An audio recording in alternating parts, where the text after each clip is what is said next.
Hello, it's Bernie Wall here. I'm an IELTS trainer, and I was speaking to one of my students the other day, one of my Band 7 students, and he asked me why I hadn't done any videos on this channel since 2014. And I have to say, I was absolutely flabbergasted because I hadn't realized that it was such a long time since I'd posted any videos on here. And I'm sorry about that. I've been busy doing other things, other programs, and teaching too, some of which I shall tell you all about very soon. And I hope that you'll get as excited as I am about the new things that I'm planning to launch. But I thought it would be a good idea to put some more of my IELTS tips videos. And so I'm going to start today with a video about managing your time. Now, managing time is something that students talk to me all the time about and tell me that it is for them a big problem. And that's primarily because many of my students, and I'm sure like you, are working and they don't have an awful lot of time to practice. Now, if you're taking the IELTS exam, then you have to practice. You can't do this without practicing. So it's really vital that you find some time to do this preparation work. And so what I want to share with you today is a way that you can spend just 30 minutes a day and still get a lot of very useful IELTS practice.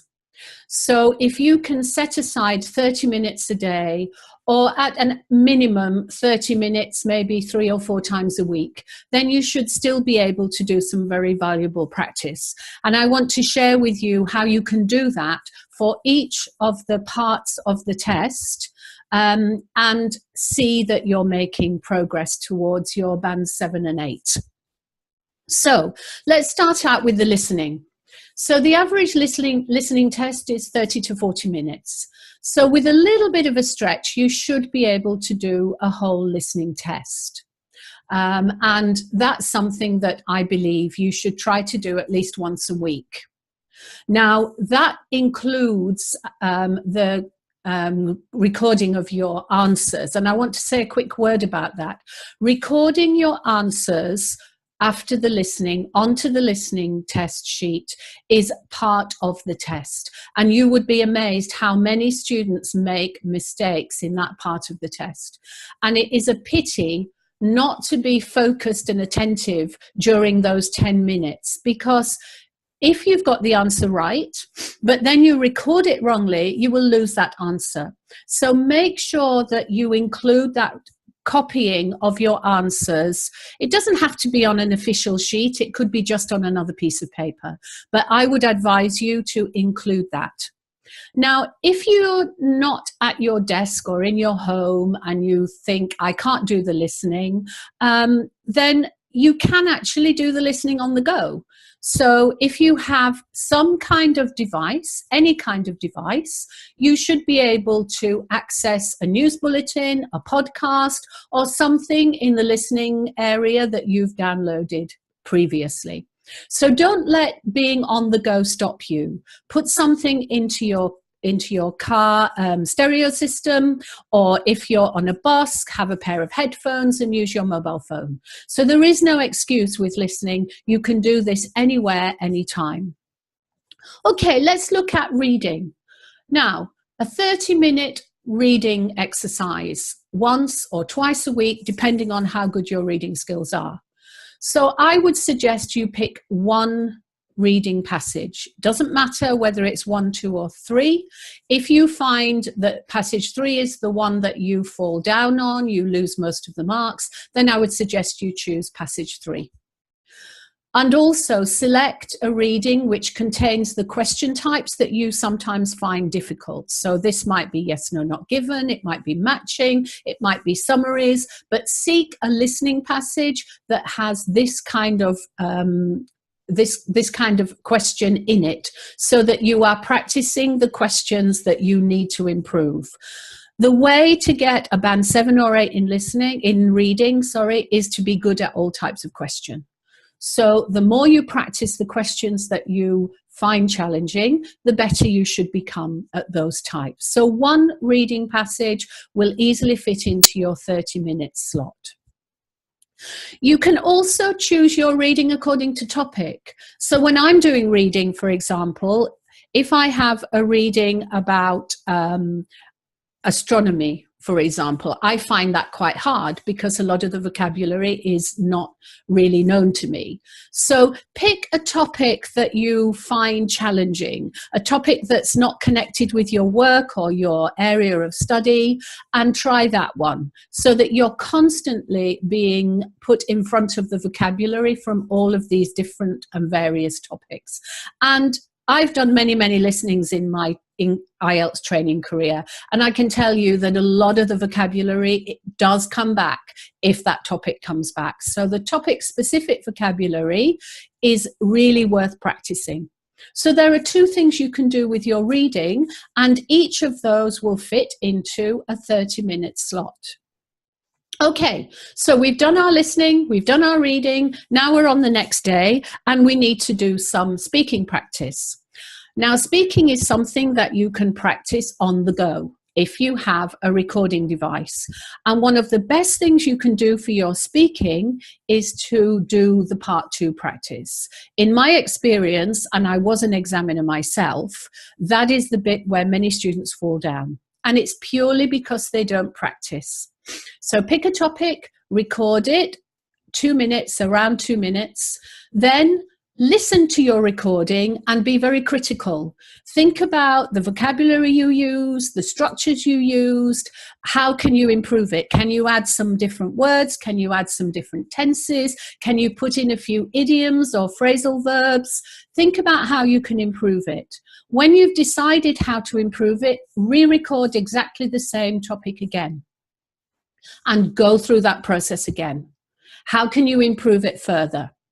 And then record it for a 3rd time. And even if you have time, a 4th time. And you'll find that the difference between the first time that you record it and the final time you record it is very different.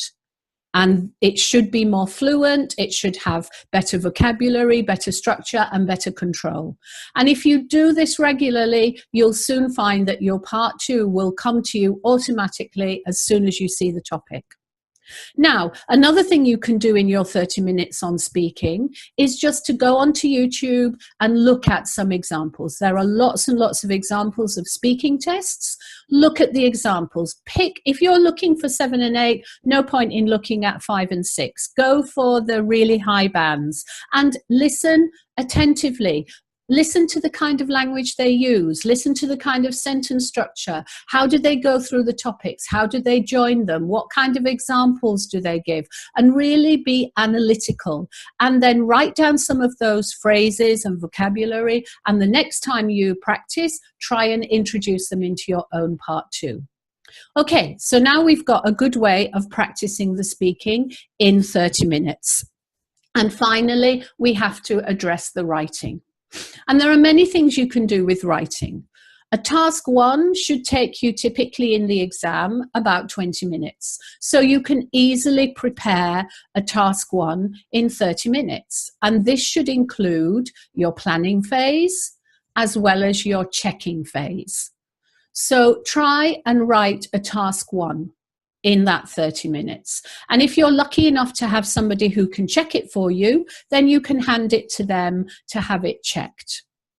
If not, then try very carefully in your checking phase to go through it with a fine-tooth comb so you can see if there are any obvious mistakes. But I would urge you with writing to try and get it checked because it's almost impossible to do it at band 7 and above without some help from somebody who can see what kind of mistakes there might be in your text.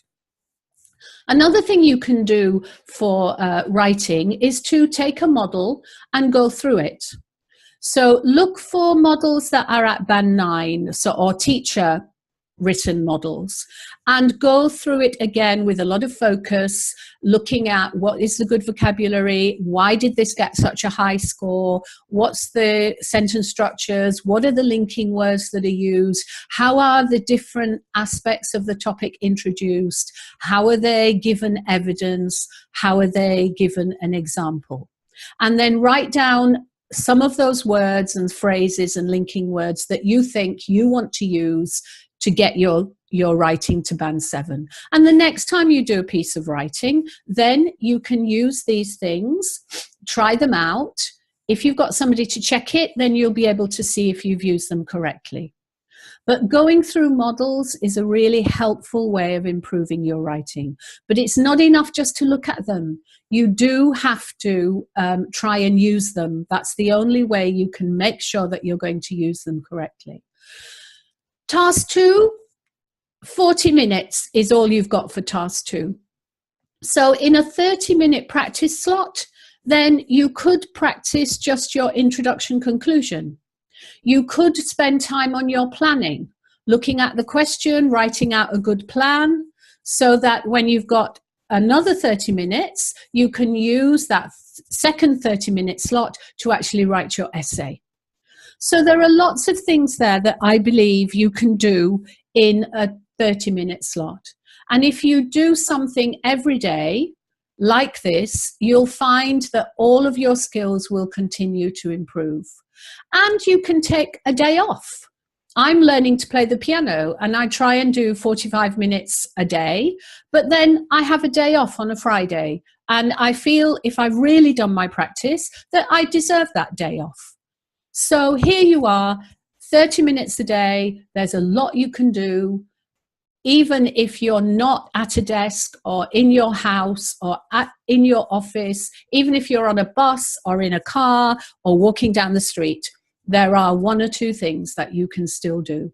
So as a minimum, I would urge you to try and set aside 30 minutes almost every day, go through each of these skills, doing the things I've suggested.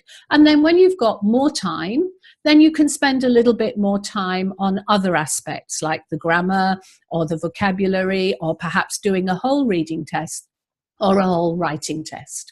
But I hope that's given you some ideas about how to manage your time with very short 30-minute slots every day.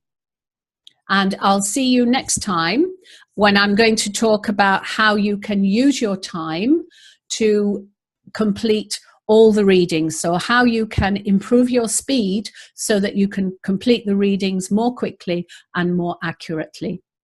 If you want to get these emails regularly, then just hit the subscribe button below or sign up to my website, IELTSlearningtips.com.